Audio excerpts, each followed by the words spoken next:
ऐसा कुछ वो खास नहीं है कि मैं कुछ अलग परफॉर्म करूँगा। आप सब लोग बहुत अच्छे हैं।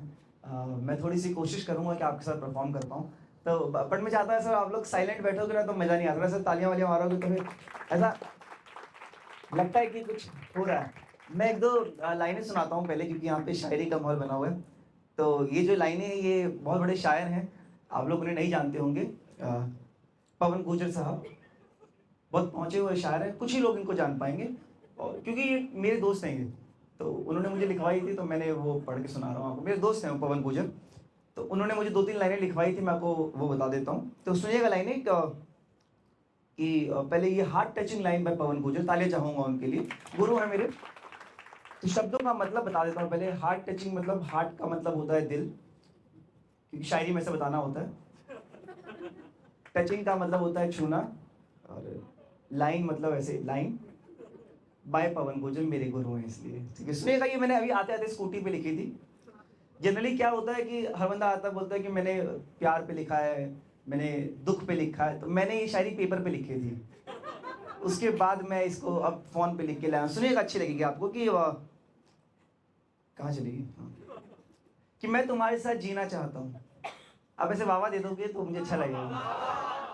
आइए सुनिएगा, मैं तुम्हारे साथ जीना चाहता हूँ। देते रहो वावा, थोड़ा मजा आता है। आप ऐसे शांत बैठोगे ना तो मजा नहीं आता। सुनिएगा कि मैं तुम्हारे साथ जीना चाहता हूँ। क्या नाम है मैम आपका? आप सुन नहीं रही, फिर मैं कैसे जी पाऊंगा। सुनिए, सुनिएगा कि मैं तुम्हारे साथ जीना चाहता हूँ। दवा का खुल गया कि मैं तुम्हारे साथ जीना चाहता हूँ। सुबह एक कप चाय और शाम को वोडका पीना चाहता हूँ। गेस्ट है। सुनिए, एक और सुना दूं ऐसी वाली। बेटा एक जगह बैठ जा, क्यों मिल रहा है बार बार। सुनो, एक और सुनाता हूँ, मस्त वाली सुनाता हूँ। ये भी मैंने पेपर पे लिखी थी, अब लिखी है यहाँ पे। कि ये मैं आपको थोड़ा सा देशभक्ति वाली सुनाना चाहूंगा, क्योंकि 10 मिनट है तो 1 मिनट सुना देता हूँ आपको। कि वो बिन बोले हर बात बता देती है। आपने देखा होगा कि लड़कियां जनरली क्या होती है, आंखों आंखों में बात कर लेती। तो मैंने ये लिखा था, थोड़ा वावा दे दीजिए। अब ऐसे शांत हो जाओगे ना, ऐसे लगता है कि मौत आ गई है। सुनिएगा कि वो बिन बोले हर बात बता देती है। खुल के दो कि वो बिन बोले हर बात बता देती है। वो बिन बोले हर बात बता देती है। उसका गुटखा खाने का अंदाज कुछ ऐसा, बोलो चुबा के, इसलिए पूरा फ्लो में आने दिया हुआ, तो भी ऐसा माहौल बनता है। एक और सुनाता हूं, ये मैंने कमजोरी पे लिखी हुई है। क्या नाम है दोस्त तुम्हारे बीच में बैठे हो? कमजोरी का है तुझ पे नहीं बे, तू कमजोर है पर लिखी कमजोरी पे। क्या नाम है तुम्हारा? रखो अपने पास। एक अच्छा वाला सुना के फिर जो मैं मेन करना है, क्योंकि मुझे ना बोला सर 5-6 मिनट है ना भाई अपने पास, 5 मिनट का मैं 5 मिनट लूंगा। एक गद्दा वाला सुना देता हूँ जल्दी से। कि ये मैंने लिखा है खुद, ये कि उसने हमसे कहा कि तुमसे प्यार नहीं है। जनरली ऐसा होता है ना कि लड़की कह देती है कि मुझे तुझसे प्यार नहीं है, तो उसमें मैंने लिखा था। सुनिएगा कि उसने मुझे कहा कि तुमसे प्यार नहीं। दो बाबा दो, कि उसने मुझसे कहा कि मुझे तुमसे प्यार नहीं है। खुल के दो कि उसने, बराबर दो, आगे पीछे नहीं। कि उसने मुझे कहा कि तुमसे प्यार नहीं है। मैंने भी कह दिया चल चल अपने बाप को मत सिखा, चल। मैं जानता हूं मैंने गंदा लिखा है, ठीक है, जो कोशिश कर सकते हैं। मैं एक बहुत टाइम से एक स्टैंड अप का कंटेंट प्रैक्टिस करना चाहता हूँ। बॉम्बे बेस में लावड़ सस्तो ना छुए। सुनेगा, तो शादी के बाद जनरली जब शादी हो जाती है, जब लगता है ना कि इंसान की जिंदगी में सब कुछ ठीक चल रहा है, तब कुछ ना कुछ गलत होता है। कितने लोग मानते हैं? सब मानते हैं। तो मेरे साथ भी ऐसा हुआ, मेरी शादी हो गई, उसके बाद मेरी जिंदगी में दिक्कतें शुरू हुई। बट क्या होता है कि शादी के बाद इंसान सबसे पहले, स्पेशली लड़के, क्या प्लानिंग करते हैं? आइडिया? तू बता कमजोरी। तो शादी नहीं हुई है, होगी भी जा शादी। हाँ, हनीमून। मुझे लगा था इसकी शक्ल भरी हुई, इसका दिल भी भरा हुआ है। इतना मोटा मुंह रखा हुआ बंदे ने सुझा के। सुनिएगा, नहीं सच्ची बात बोली, शादी के बाद ना इंसान जनरली हनीमून की तैयारी करता है। तो मैंने भी हनीमून की तैयारी करी। तो मैंने अपनी वाइफ को कहा, हाँ जी मैम क्या करें? मार ही डालोगे। सुनिएगा कि तो मैंने मेरी वाइफ को कहा कि हम हनीमून पे चलते हैं, तो मैंने कहा हनीमून के लिए मनाली चलते हैं। तो वो कहती मैं गई हुई हूँ। मैं कहा तू हनीमून पे गई हुई है? कहती मैं मनाली गई हुई हूँ। तो मैं कहा पूरा बोलना, तो हनीमून के लिए मनाली गई हुई है? तो कहती मुझे ना ऐसे ऐसे नहीं, थोड़ा इंटरनेशनल चाहिए। तो मैंने कहा कि अगर इंटरनेशनल चाहिए तो कोई अच्छी सिटी में जाते हैं, अच्छी कंट्री में जाते हैं, यहाँ पे थोड़ा शांति हो, पीस हो, शोर शराबा ना हो। तो बहुत देर प्लानिंग करने के बाद रात को 12 बजे मेरी वाइफ ने प्लान किया कि हम लोग बैंकॉक चलेंगे।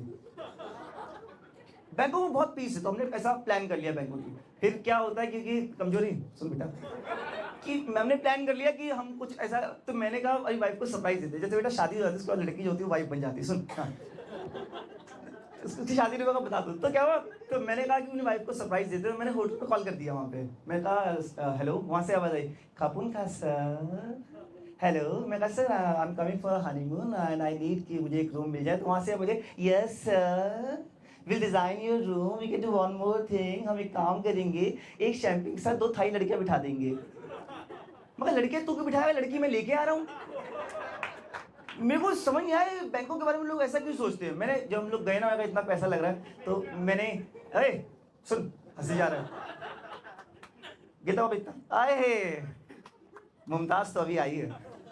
सुनिएगा, तो क्या हुआ कि जैसे ही हम लोग गए ना कि, तो मैंने वहां पहुंचे, कहा था मैं नहीं, अभी मैं पहुंचा नहीं हूँ, मैं बीच रास्ते में हूँ। तो जब मैं यहाँ से निकला ना, तो मैंने इंस्टाग्राम में पोस्ट डाल दिया मैं एम गोइंग फॉर हनीमून। तो मेरे को लोग अजीब अजीब एडवाइस दे रहे। एक बंदे की एडवाइस आ रही कि मैं am going for honeymoon in Bangkok, तो बंदे की एडवाइस आई कि रहे, तो वो वाली बात हो गई, तुम पिकनिक में जा रहे हो, लंच साथ ले जा रहे हो अपना पैक करवा के। एक बंदे का है कि आगरा जा रहे हो, पेठा साथ ले जा रहे हो। अजीब हो गई। एक बंदे ने मुझे एडवाइस दी, वो मेरा दोस्त था, उसकी अभी भी शादी हुई थी, कह रहा है हनीमून के लिए बैंकॉक बहुत अच्छी जगह है, मैं भी गया हूँ। मैं कहा तो भाभी को कैसा लगा? कहता अकेले गया था। मेरे को समझ नहीं आया कि तुम लोग क्या समझ रहे हो यार।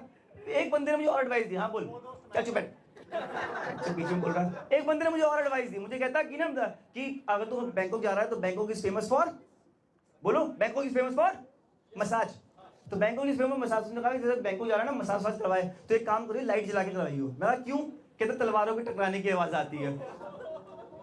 मेरे को नहीं समझ में आया, तुम हो कर रहे हो, तुम्हें समझ में आ गया होगा, मुझे नहीं आया। मैं कहा क्या हो गया।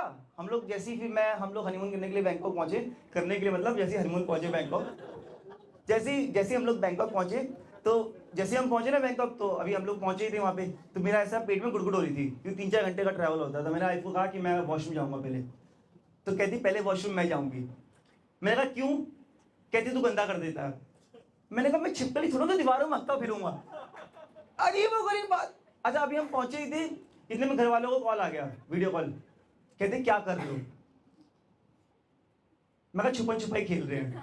अरे हनीमून के लिए आए, क्या कर रहे हैं? अभी थके हुए हैं भाई साहब। मैं कहा समझ नहीं आया। फिर इतने में दोस्त इतने हरामी होते हैं। एक दोस्त ने मुझे मैसेज किया हुआ था, वो होते ना हार्ट वाली स्माइल, और उस पर वो बूम बूम लिख के, उन्होंने हार्ट वाली स्माइल लिख दिया बूम बूम।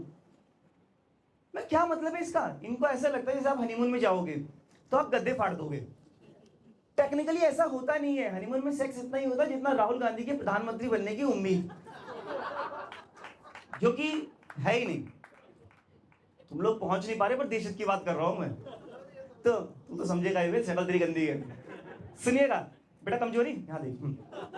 तो एक उसके बाद क्या हुआ, जब हम अगले दिन गए ना, मैं आपको एंड सुनाता हूँ, मुझे पता है मेरा टाइम खत्म होने वाला है। तो जब हम एंड में गए ना हनीमून पे, तो वहाँ पे ऐसे कराबी बीच था, तो मैं मेरी वाइफ हम लोग, मैं थोड़ा एडवेंचर करते। जब हम पहुंचे ना, तो जब हम बीच में जाते हैं ऐसे सीवी में, तो वो आखिरी में जाके बोलते हैं आप कूद जाओ पानी में।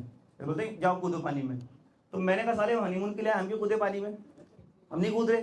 पर सब लोग कूद गए। मैंने वाइफ को कहा, मैं कहा चल तू भी कूद जा, तो उसने मना कर दिया, कह मैं नहीं कूदूंगी। मैंने कहा ये तो नुकसान है। तो वहाँ सब लोग कूद गए थे, एक लड़का और बैठा हुआ था, वो भी नहीं कूदा। तो मैं उसके पास गया, मैं कहा भाई आप क्यों नहीं कूदे, डर लग रहा है? कहता हाँ। कहता आपको? मैं कहा मुझे भी लग रहा है। कहता मैंने से पूछा, मैं कहा आपका नाम क्या है? कहता अहमद। मुझे कहता आपका? मैं कहा रोहित। मैं कहा भाई कहाँ से हो? कहता पाकिस्तान। मुझे कहता आप? मैं कहा इंडिया। मैं कहा, फिर मैं उसका हाथ पकड़ लिया। मैं कहा India Pakistan, brother brother we have to jump together. मैं इसको पकड़ के आगे लिया। मैं कहा कूदना पड़ेगा। मम्मी कैसे? मैं कूदना पड़ेगा। मैं कहा 3, 2, 1 कहूँगा तब कूदे। मैं कहा 3, 2, 1। ना वो कूदा ना मैं कूदा, दोनों को डर लगा। मैं कहा brother this is cheating, we have to jump together. मैं कहा फिर कहा 3, 2, 1। सब वो कूद गया, मैं नहीं कूदा। जब वो कूदा ना, तो नीचे से कह रहा था इंडियन ब्रदर चीटिंग, पर मेरे दिल से निकल रहा था भारत माता की जय। मुझे पहली बार लगा मैंने देश के लिए कुछ किया है। मैंने बीवी की चुन्नी ले ली, मैं वही करा था, मेरा देश रंगीला, मेरा देश रंगीला। मैं कहा देश से ऊपर कुछ नहीं है, क्योंकि भारत माता की। तुम नहीं बोलोगे तब भी मैंने पूरा कर दिया अपना काम। एक आखिरी शायरी सुना के फिर निकल रहा हूँ। ये सुना, अच्छी वाली सुना रहा हूँ। वाह वाह देना एक बार जल्दी से। दो भाई क्या है जी मैम, क्या कह रहे हैं? आप क्या सुनना चाहेंगे? शायरी छोड़िए, आई लव यू टू।